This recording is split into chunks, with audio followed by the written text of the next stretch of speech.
అందరికీ నమస్కారం. నేను కోయంబత్తూరు నుంచి రేవతి మోహన్ ఆచార్య మాట్లాడుతున్నాను. మనం నిండా సహస్రనామాలు నేర్చుకున్నాము. అందులో ఇది ప్రత్యేకమైంది ఆంజనేయ సహస్రనామం. ఇది కోయంబత్తూరులో రమేష్, ప్రదీప రమేష్ అనేవాళ్ళు వాళ్ళ అబ్బాయి తోడ 17th బర్త్‌డే కోసం ఈ పుస్తకంని ప్రింట్ కొట్టి మనందరికీ ఫ్రీగా ఇచ్చి అందరినీ నేర్చుకోమని పాడమంటున్నారు. దాన్ని మనం పాటిస్తాం. ధన్యవాదములు.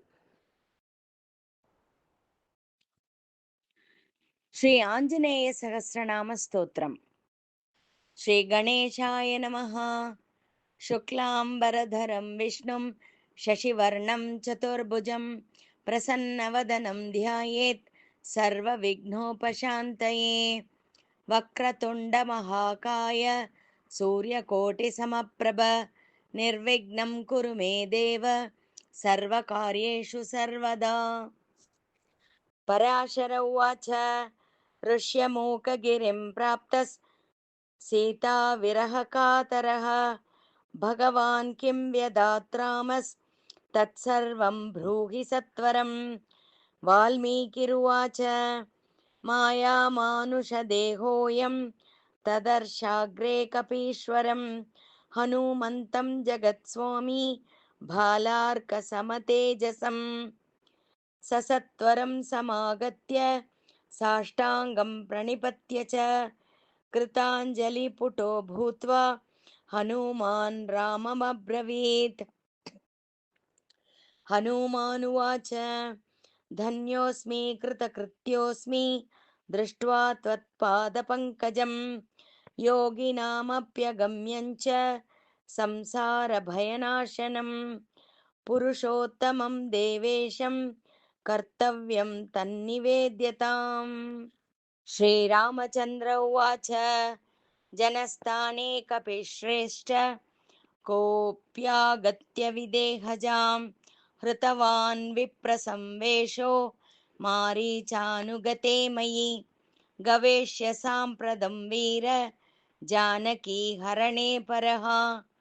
త్వయా గమ్యో నకో దేశస్త్వంచ జ్ఞానవతాం వరః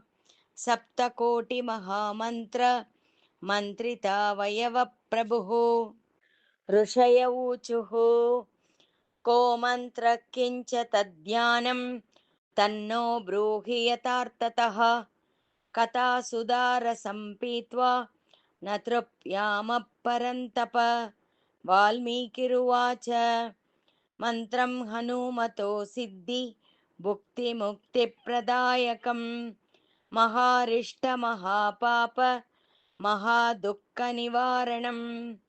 అన్యం హనుమతో మంత్రం సహస్రనామ సంహితం జానంతో ఋషయః సర్వే మహాదురితనాశనం. యస్య సంస్మరణాత్ సీతాం లబ్ధ్వా రాజ్యమకండకం విభీషణాయ చ తదా ఆత్మానం లబ్ధవాన్ యథా. ఋషయ ఊచుః సహస్రనామ సన్మంత్రం దుఃఖాగౌక నివారణం వాల్మీకే బ్రూహి నస్తూర్ణం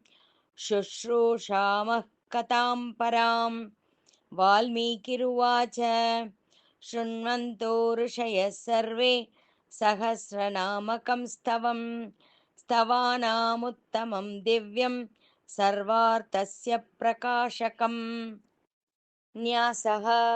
అస్య శ్రీ హనుమత్సహస్రనామ స్తోత్ర మహామంత్రస్య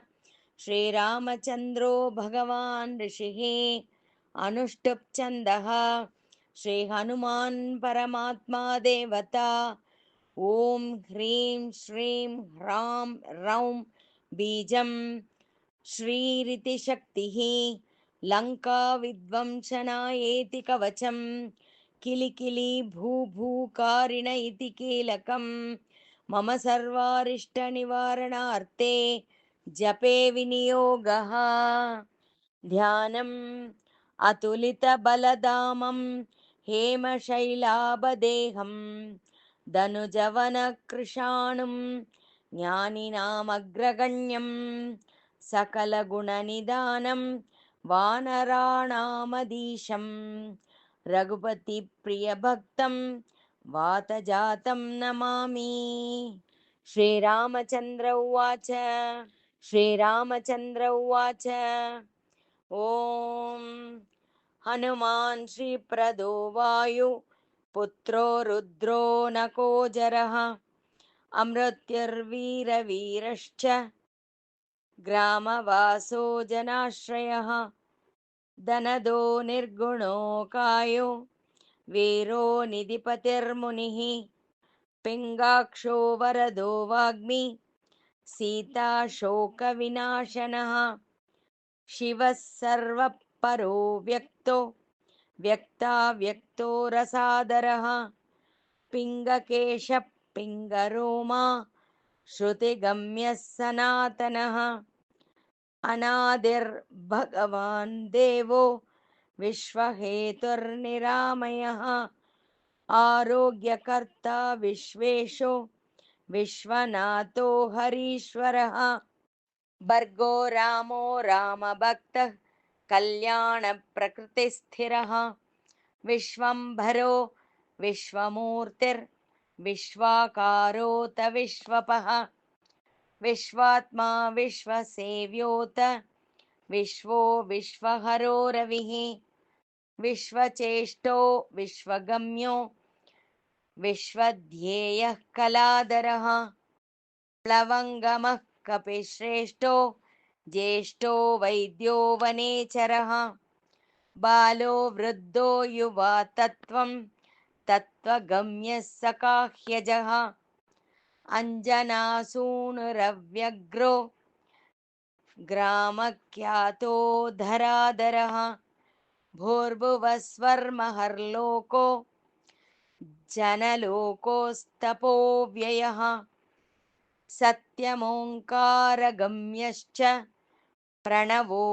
व्यापकोमलः शिवधर्मप्रतिष्ठाता रामेष्टपाल्गुणप्रियः गोष्पतीकृतवारीशः पूर्णकामोदरापतिः रक्षोज्ञपुण्डरीकाक्षः शरणागतवत्सलः जानकीप्राणदाता च रक्षप्राणापहारकः पूर्णः सत्यपीतवासा दिवाकरसमप्रभः देवोद्यानविहारी च देवता भयभञ्जनः भक्तोदयो भक्तलब्धो भक्तपालनतत्परः द्रोणहर्ता शक्तिनेता शक्तिराक्षसमारकः अक्षज्ञो रामदूतश्च शाकिनी जीवहारकः बुभुकारहतारादिर्गर्वपर्वतमर्दनः हेतुस्त्वहेतुभ्रांशुश्च विश्वभर्ता जगद्गुरुः जगन्नेता जगन्नाथो जगदीशो जनेश्वरः जगद्दितो हरिश्रीशो गरुडस्मयभञ्जनः पार्थध्वजो वायुपुत्रो अमितपुच्छोऽमितविक्रमः ब्रह्मपुच्छ परब्रह्म पुच्छरामेष्टकारकः सुग्रीवादियुतो ज्ञानी वानरो वानरेश्वरः कल्पस्थायी चिरञ्जीवी तपनश्च सदाशिवः सन्नतिः सद्गतिर्भुक्ति मुक्तिदः कीर्तिदायकः कीर्तिः कीर्तिप्रदश्चैव समुद्रश्रीपदः शिवः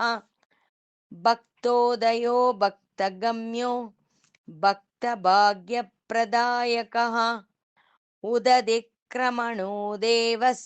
संसारभयनाशनः वार्धिबन्धनकृत् विश्व जेता विश्वप्रतिष्ठितः लङ्कारिः कालपुरुषो लङ्केशगृहभञ्जनः भूतावासो वासुदेवो वसुस्त्रीभुवनेश्वरः श्रीरामरूपः कृष्णस्तु लङ्काप्रासादभञ्जकः कृष्णः कृष्णस्तु शान्तिदो विश्वपावनः विश्वभोक्ता मारग्नो ब्रह्मचारी जितेन्द्रियः ऊर्ध्वगोलाङ्गुलीमाली लाङ्गूलाहतराक्षसः समीरतनुजो वीरो वीरदारो जयप्रदः जगन्मङ्गलद पुण्यश्रवणकीर्तनः पुण्यकीर्तिः पुण्यगतिर्जगत्पावनपावनः देवेशोजितमारोत रामभक्तिविदायकः ध्याता ध्येयो लयः साक्षी चेता चैतन्यविग्रहः ज्ञानदप्राणदप्राणो जगत्प्राणः समीरणः विभीषणप्रियशूरः पिप्लाश्रयसिद्धिदः सिद्धः कालो महोक्षकालजान्तकः लङ्केशनिधनस्थायी लङ्कादाहकईश्वरः चन्द्रसूर्याग्निनेत्रश्च कालाग्निप्रलयान्तकः कपिलः कपिशः पुण्यराशिर्द्वादशराशिकः सर्वाश्रयोप्रमेयात्मा रेवत्यादिनिवारकः लक्ष्मणप्राणदाता च सीता जीवनहेतुकः रामध्येयो हृषीकेशो विष्णुभक्तो जटीबली देवारिदर्पः होता दाता कर्ता जगत्प्रभुः नगरग्रामपालश्च शुद्धो बुद्धो निरत्रपः निरञ्जनो निर्विकल्पो गुणातीतो भयङ्करः हनुमांश्च दुराराध्यस्तपःसाध्यो महेश्वरः जानकी गणशोकोत्तापहर्ता परात्परः वाङ्मयः सद्रूपः कारणं प्रकृतेः परः भाग्यदो निर्मलो नेता पुच्छलङ्काविदाहकः पुच्छबद्ध यातु दानरिपुप्रियः छायापहारी भूतेशो लोकेशः सद्गतिप्रदः प्लवङ्गमेश्वरः क्रोधसंरक्तलोचनः सौम्यो गुरुः काव्यकर्ता भक्तानां च वरप्रदः भक्तानुकम्पी विश्वेशः पुरुहूतः पुरन्दरः क्रोधहर्ता तमोहर्ता भक्ता भयवरप्रदः अग्निर्विभावसुर्भास्वान् यमो निरृतिरेव च वरुणो वायुगतिमान् वायुः कौबेर ईश्वरः रविश्चन्द्रः कुजः सौम्यो गुरुः काव्यशनैश्चरः राहुः केतुर्मरुद्दोत्ता दाता हर्ता समीरजः मशकीकृतस्देवारिर्दैत्यारिर्मधुसूदनः कामः कपिः कामपालः कपिलो विश्वजीवनः भागीरथे पदाम्बोजः सेतुबन्धविशारदः स्वाहा स्वदा हविः कव्यं हव्यवाहप्रकाशकः स्वप्रकाशो महावीरो लघुरूर्जितविक्रमः उड्डीनोड्डीन गतिमान् सद्गतिः पुरुषोत्तमः जगदात्मा जगद्योनिर्जगदन्तो ह्यनन्तकः विपाप्मा निष्कळङ्कोऽत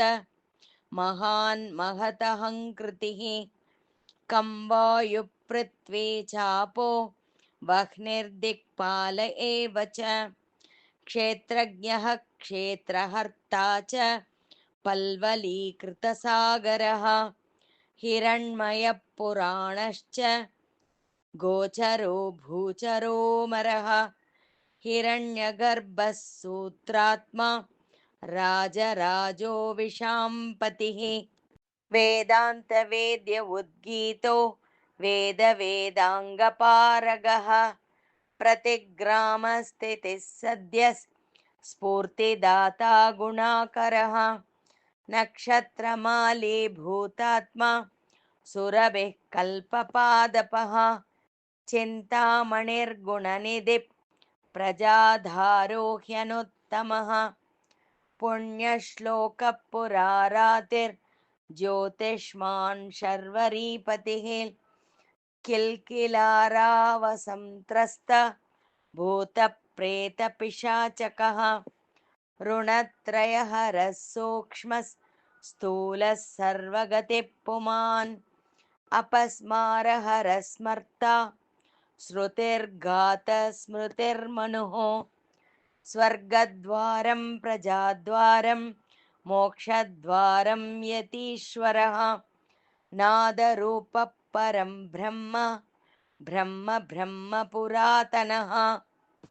एकोनेको जनः शुक्लः स्वयं ज्योतिरनाकुलः ज्योतिर्ज्योतिरनादिश्च सात्विको राजसत्तमः तमोहर्ता निरालम्भो निराकारो गुणाकरः गुणाश्रयो गुणमयो बृहत्कर्मा बृहत्यशाः बृहद्धनुर्बृहत्पादो बृहन्मूर्धा बृहत्स्वनः बृहत्कर्णो बृहन्नासो बृहद्बाहुर्बृहत्तनुः बृहज्जानुर्बृहत्कार्यो बृहत्पुच्छो बृहत्करः बृहद्गतिर्बृहत्सेव्यो बृहल्लोकफलप्रदः बृहच्चक्तिर्बृहत्वाञ्चो फलदो बृहतीश्वरः बृहल्लोकनुतो द्रष्टा विद्यादाता जगद्गुरुः वेदाचार्यः सत्यवादी ब्रह्मवादी कलाधरः सप्तपातालगामी च मलयाचलसंश्रयः उत्तराशास्तितः श्रीदो दिव्यौषधवशक्कगः शाकामृगः कपीन्द्रोत पुराणश्रुतिचञ्चुरः चतुरब्राह्मणो योगी योगगम्यः परावरः अनादिनिधनो व्यासो वैकुण्ठपृथिवीपतिः अपराजितो जिताराधिः सदानन्दोदयायुधः गोपालो गोपतिर्गोप्ता कलिकालपराशरः मनोवेगी सदा योगी संसारभयनाशनः तत्त्वदाता च तत्त्वज्ञः तत्त्वं तत्त्वप्रकाशकः शुद्धो बुद्धो नित्यमुक्तो भक्तराजो जयत्रतः प्रलयोमितमायश्च मायातीतो विमत्सरः मायावर्जितरक्षाश्च मायानिर्मितविष्टपः मायाश्रयश्च निर्लेपो मायानिर्वर्तकः सुखं सुखी सुखप्रदो नागो महेशकृतसंस्तवः महेश्वरः सत्यसन्धः शरभः कलिपावनः सहस्रकन्दरबल विद्वंसनविचक्षणः सहस्रबाहुस्सगजो द्विबाहुर्द्विभुजोऽमरः चतुर्भुजो दशभुजो हयग्रीवः खगाननः कपिवक्त्रः कपिपतिर्नरसिंहो महाद्युतिः भीषणो भावको वन्द्यो वराहो वायुरूपदृक् लक्ष्मणप्राणधाता च पराजितदशाननः पारिजातनिवासी च वटुर्वचनकोविदः सुरसास्य विनिर्मुक्तः सिंहिका प्राणहारकः लङ्कालङ्कारविध्वंसी वृषदंशकरोपदृक् रात्रिसञ्चारकुशलो रात्रिञ्चरगृहाग्निदः किङ्कारानन्तकरो जम्बु मालेहन्तोग्ररूपदृक् आकाशचारी हरिगो मेघनादरणोत्सुकः मेघगम्भीरनिनदो महारावणकुलान्तकः कालनेमि प्राणहारी मकरीशापमोक्षदः रसो रसज्ञः सम्मानो रूपं चक्षुश्रुतिर्वचः घ्राणो गन्धस्पर्शनञ्च स्पर्शोङ्कारमानगः नेति नेतीदिगम्यश्च वैकुण्ठभजनप्रियः गिरीशो गिरिजाकान्तो दुर्वासा कविरङ्गिरा बृहर्वसिष्ठश्यवनो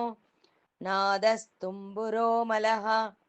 विश्वक्षेत्रो विश्वबीजो विश्वनेत्रश्च विश्वपः याजको यजमानश्च भावकः पितरस्तथा श्रद्धा बुद्धिः क्षमा तन्त्रा मन्त्रो मन्त्रयिता स्वरः राजेन्द्रो भूपतिरुण्ड माली संसारसारथिः नित्यसम्पूर्णकामश्च भक्तकामदुगुत्तमः गणपः केशवो भ्राता पिता माता च मारुतिः सहस्रमूर्धानेकास्य सहस्राक्षः सहस्रपात् कामजित् कामदहनः कामः कामफलप्रदः मुद्रापहारी रक्षोज्ञः क्षितिभारहरो बलः नखदंष्ट्रायुधो विष्णुर्भक्ताभयवरप्रदः दर्पः दर्पदो दंष्ट्रा शतमूर्तिरमूर्तिमान् महानिधिर्महाभागो महाभर्गो महार्दितः महाकारो महायोगी महातेजा महाद्युतिः महासनो महानादो महामन्त्रो महामतिः महाकमो महादारो महादेवात्मको विभुः रौद्रकर्मा क्रूरकर्मा रत्ननाभः कृतागमः अम्बोधिलङ्घनः सिंहः सत्यधर्मप्रमोदनः जितामित्रो जयः सोमो विजयो वायुनन्दनः जीवदाता सहस्रांशुर्मुकुन्दो भूरिदक्षिणः सिद्धार्थः सिद्धिदः सिद्ध संकल्पः सिद्धिहेतुकः सप्तपातालचरणः सप्तर्षिगणवन्दितः सप्ताब्दिलङ्घनो वीरः सप्तद्वीपोरुमण्डलः सप्ताङ्गराज्यसुखदः सप्तमातृनिषेवितः सप्तस्वर्लोकमुकुटः सप्तहोतास्वराश्रयः सप्तश्चन्दोनिधिः सप्त छन्दः सप्तजनाश्रयः सप्तसोमोपगीतश्च सप्तपातालसंश्रयः मेधादः कीर्तिदशोकहारी दौर्भाग्यनाशनः सर्वरक्षाकरो गर्भ दोषः पुत्रपौत्रदः प्रतिवादिमुखस्तम्भो हृष्टचित्तप्रसादनः पराभिचारशमनो दुःखः बन्धमोक्षदः नवद्वारपुराधारो नवद्वारनिकेतनः नरनारायणस्तुत्यो नवनादमहेश्वरः मेकलीकवची खड्गी भ्राजिष्णुर्जिष्णुसारथिः बहुयोजनविस्तीर्ण पुच्छपुच्छहतासुरः दुष्टग्रहनिहन्ता च पिशाचग्रहघातकः बालग्रहविनाशी च धर्मनेता कृपाकरः उग्रकृत्यश्चोग्रवेग उग्रनेत्रशतक्रतुः शतमन्युनुतस्तुतिस्तोता महाबलः समग्रगुणशाली च व्यग्रो रक्षो विनाशकः रक्षोऽग्निदाह ब्रह्मेश श्रीधरो भक्तवत्सलः मेघनादो मेघरूपो मेघवृष्टिनिवारकः मेघजीवनहेतुश्च मेघश्यामः परात्मकः समीरतनयो योद्धा नृत्यविद्याविशारदः अमोघो मोघदृष्टिश्च इष्टदोरिष्टनाशनः अर्थोऽनर्थापहारी च समर्थो रामसेवकः अर्तिवन्द्योऽसुराराधिः पुण्डरीकाक्ष आत्मभूः सङ्कर्षणो विशुद्धात्मा विद्याराशिः सुरेश्वरः अचलोद्धारको नित्यसेतकृद् रामसारथिः आनन्दः परमानन्दो मत्स्यः कूर्मो निराश्रयः वराहो नारसिंहश्च वामनो जमदग्निजः रामः कृष्णः शिवो बुद्धः कल्की रामाश्रयो हरिः नन्दी भृङ्गी च चण्डी च गणेशो गणसेवितः कर्माध्यक्षः सुराध्यक्षो विश्रामो जगदीपतिः जगन्नाथः कपीशश्च सर्वावासः सदाश्रयः सुग्रीवादिस्तुतो दान्तः सर्वकर्मप्लवङ्गमः नखदारितरक्षाश्च नखयुद्धविशारदः कुशलः शूतनशेषो वासुकिस्तक्षकस्तथा स्वर्णवर्णाबलाढ्यश्च पुरुजेतागनाशनः कैवल्यरूपः कैवल्यो गरुडपन्नगोरकः किल्किल्रावहतारादिर्गर्वपर्वतबोधनः वज्राङ्गो वज्रदंश्रश्च भक्तवज्रनिवारकः नकायुधो मणिग्रीवो ज्वालामाली च भास्करः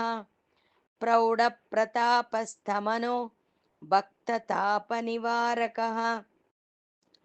शरणं जीवनं भोक्ता नानाचेष्टो ह्यचञ्चलः स्वस्तिमान् स्वस्तिदो दुःख शादन पवनात्मजः पावनः पवनः कान्तो भक्तागः सहनो बली मेघनादरिपुर्मेघ नादसंहतराक्षसः क्षरोक्षरो विनीतात्मा वानरेशः सताङ्गतिः श्रीकण्ठः शितिकण्ठश्च सहायः सहनायकः अस्तूलस्तवनूर्भर्गो दिव्यः संसृतिनाशनः अध्यात्मविद्यासारश्च ह्यध्यात्मकुशलः सुधीः अकल्मषः सत्यहेतुः सत्यदः सत्यगोचरः सत्यगर्भः सत्यरूपः सत्यः सत्यपराक्रमः अञ्जनाप्राणलिङ्गश्च वायुवंशोद्भवः शुभः भद्ररूपो रुद्ररूपः सुरूपश्चित्ररूपदृक् मैनाकवन्दितः सूक्ष्म दर्शनो विजयो जयः क्रान्तदिङ्मण्डलो रुद्र प्रकटीकृतविक्रमः कम्बकण्ठप्रसन्नात्मा ह्रस्वनासो वृकोदरः लम्बौष्टकुण्डलीचित्र माली योगविदाम्बरः विपश्चित्कविरानन्द विग्रहो नल्पशासनः फाल्गुनी सूनुरव्यग्रो योगात्मा योगतत्परः योगविद् योगकर्ता च योगयोनिर्दिगम्बरः अकारादिहकारान्त वर्णनिर्मितविग्रहः उलूकलमुखः सिद्ध संस्तुतप्रमदेश्वरः श्लिष्टलिङ्गः शिष्टजानु श्लिष्टपाणिशिखाधरः सुशर्मामितशर्मा च नारायणपरायणः जिष्णुर्भविष्णुरोचिष्णुर्ग्रसिष्णुस्थाणुरेव च हरिरुद्रानुसेगोत कम्पनो भूमिकम्पनः गुणप्रवाहः सूत्रात्मा वेतरागस्तुतिप्रियः नागकन्याभयत्वंसि रुक्मवर्णः कपालभृत् अनाकुलो भवे पायो अनपायो वेदपारकः अक्षरपुरुषो लोक नादरुक्षप्रभुर्दृढः अष्टाङ्गयोगफलभुक् सत्यसन्धपुरुष्टुतः श्मशानस्थाननिलय प्रेतविद्रावणक्षमः पञ्चाक्षरपञ्चमातृ कोरञ्जनकध्वजः योगिनी वृन्दवन्द्यश्रीः शत्रुघ्नोऽनन्तविक्रमः ब्रह्मचारीन्द्रियरिपुर्धृतदण्डो दशात्मकः अप्रपञ्चः सदाचारः शूरसेनो विदारकः वृन्दप्रमोदानन्दः सप्तद्वीपपतीन्दरः नवद्वारपुराधार प्रत्यग्रः सामगायकः षट्चक्रधाम स्वर्लोका भयगृन्मानदो मदः सर्ववश्यकरः शक्तिरनन्तोऽनन्तमङ्गलः अष्टमूर्तिर्नयोपेतो विरूपः सुरसुन्दरः धूमकेतुर्महाकेतुः सत्यकेतुर्महारथः नन्दिप्रियः स्वतन्त्रश्च मेखलीडमरुप्रियः लौहाङ्गः सर्वविद्धन्वी कण्डलः सर्व ईश्वरः फलभुक्फलहस्तश्च सर्वकर्मफलप्रदः धर्माध्यक्षो धर्मपालो धर्मो धर्मप्रदोर्तकः पञ्चविंशतितत्त्वज्ञस्तारको ब्रह्मतत्परः त्रिमार्गवसतिर्भीमः सर्वदुःखनिबर्हणः ऊर्जस्वान्निष्कलः शूली मौलिर्गर्जन्निशाचरः रक्ताम्बरधरो रक्तो रक्तमाल्यो विभूषणः वनमाली शुभाङ्गश्च श्वेतश्वेताम्बरो युवा जयो जयपरिवारः सहस्रवदनः कपिः शाकिनी डाकिनी यक्ष रक्षो भूतप्रभञ्जकः सद्यो जातः कामगतिर्ज्ञानमूर्तिर्यशस्करः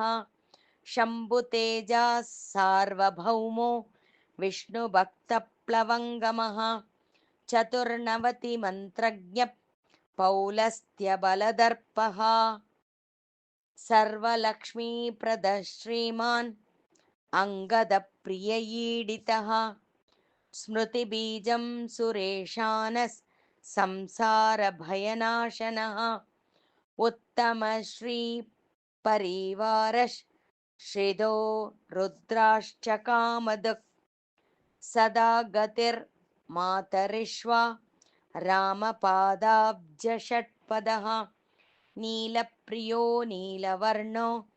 नीलवर्णप्रियः सुहृत् रामदूतो लोकबन्धुर् अन्तरात्मा मनोरमः श्रीरामध्यानकृद्वीरः सदा किं पुरुषस्तुतः रामकार्यान्तरङ्गश्च शुद्धिर्गतिरनामयः पुण्यश्लोकपरानन्दः परेश प्रियसारथिः लोकस्वामी मुक्तिदाता सर्वकारणकारणः महाबलो महावीर परावार गतिर्गुरुः समस्तलोकसाक्षी च समस्तसुरवन्दितः सीतासमेत श्रीराम पादसेवादुरन्दरः फलश्रुतिः वाल्मीकिरुवाच इति नाम्नां सहस्रेण स्तुतो रामेण वातभूः उवाच तं प्रसन्नात्मा सन्दायात्मानमव्ययम् श्रीहनुमानुवाच ध्यानस्येदमिदं ब्रह्म मत्परं समुपस्थितः स्वामिन् दयानिधे राम ज्ञानदोऽसि कपिनामया त्वद्ध्याननिरता लोके किं न पश्यन्ति सादरं तवागमनहेतुश्च ज्ञातः शत्रुर्मया नग कर्तव्यं मम किं राम तथापि ब्रूहि राघव इति प्रचोदितो राम प्रहृष्टात् मेदमब्रवीत् श्रीराम उवाच दुर्जनः खलु वैदेहीं गृहीत्वा कोऽपि निर्गतः हत्वा तमासुरं वीर मानयस्व कपीश्वरः मम दास्यं कुरु सखे भव विश्वसुखङ्करः तस्याज्ञां शिरसा तस्य गृहीत्वा स कपीश्वरः विधेयं विधिवत् तत्र चकार शिरसा स्वयम् इदं नाम सहस्रं तु योदीते प्रत्ययहं नरः दुःखौकं नश्यते तस्य सम्पत्तिर्वर्धते शिरं वश्यं चतुर्विधं तस्य भवत्येव न संशयः राजानो राजपुत्राश्च राजकीयाश्च मन्त्रिणः त्रिकालपठनात् तस्य सिद्धिः स्यात्करसंस्थितः ब्रह्मे मुहूर्ते चोत्थाय प्रत्यहं यः पठेन्नरः ऐहिकामुष्मिकं सोऽपि लभते नात्र संशयः सङ्क्रामसन्निविष्टानां वैरीविद्रावणं परं ज्वरापस्मारशमनं कुल्मादिप्लीहवारणं साम्राज्यसुखसम्पत्तिदायकं जपतां नृणां य इदं पठते नित्यं पाठयेत्वा समाहितः सर्वान् कामानवाप्नोति वायुपुत्रप्रसादतः किमत्र बहुनोक्तेन नान्यथा रामभाषितं यदिच्छेत् प्रत्यहं द्रष्टुं प्रयोक्तव्योऽयमद्भुतं कार्यसंसिद्धिरध्यर्थं सत्यं सत्यं वचो मम इति श्रीरामेण कथित श्रीहनुमत्सहस्रनामस्तोत्रं सम्पूर्णम् शुभं शुभं शुभम्